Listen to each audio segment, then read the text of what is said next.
Malapit na ako sa ating first booking. Ito daw yun eh, tabi ng Save High.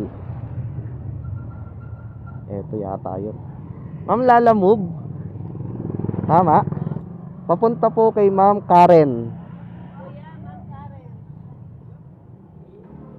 Ito ah, yung puti, yung white and frozen. Sabi ko na eh. Ito lang, ito. Okay. Uy, bigat ah. Uy, mabigat ah. Ilang kilo to, te? Ilang kilo to? 7? 7, walang 7 kilo to.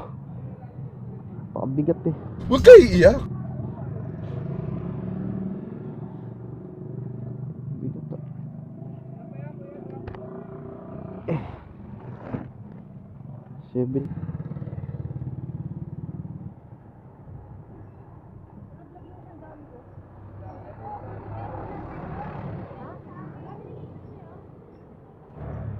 Tikon yung pick up talaga na yun eh. Sinungaling eh.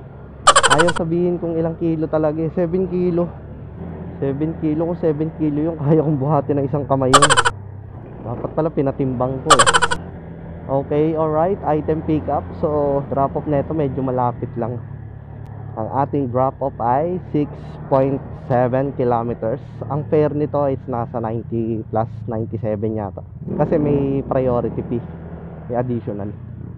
Mali na naman ang pin location nito. Palpak tong nag-book na to. Kanina sabi 7 kilos daw. Mali, sa kabila ako napunta.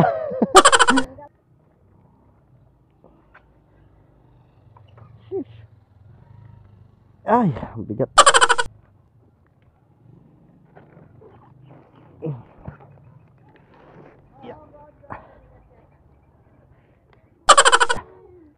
Saan po pwede ilagay, ma'am?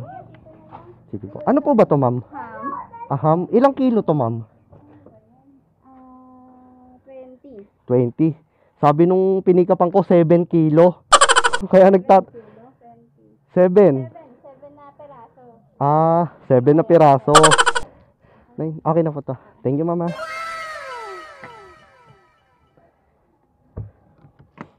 Pitong piraso pala, hindi 7 kilo. Ah.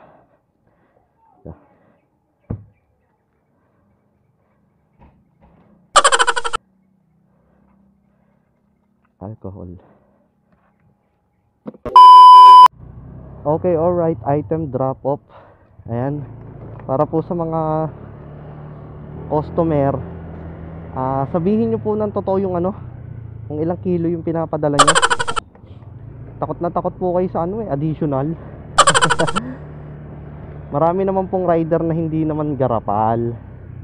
Magpapa-add, saktuhan lang. Ako, tulad ko, pagka ganong malapit lang naman at alam ko namang kaya ko naman dalhin, kahit di na ako magpa-add. Hindi, wow. Basta sabihin nyo lang po yung totoo kung ilang kilo yan. Tinanong ko kanina kung ilang kilo. 7 kilos daw. 7 piraso pala, hindi pala 7 kilo. Pero napakalinaw ng pagkakatanong ko, ilang kilo yun eh. Sabi 7. Kaya pala pagkabuhat ko, ang bigat. Yun ang estimated ko talaga, nasa 20 kilos. Mabigat talaga siya. Pero kaya kong dalhin. Walang problema. Si Mrs. nga 50 plus eh. Inaangkas ko araw-araw pa yun. Sa akin lang, magsabi ng totoo. Hindi naman po mahirap magsabi ng totoo.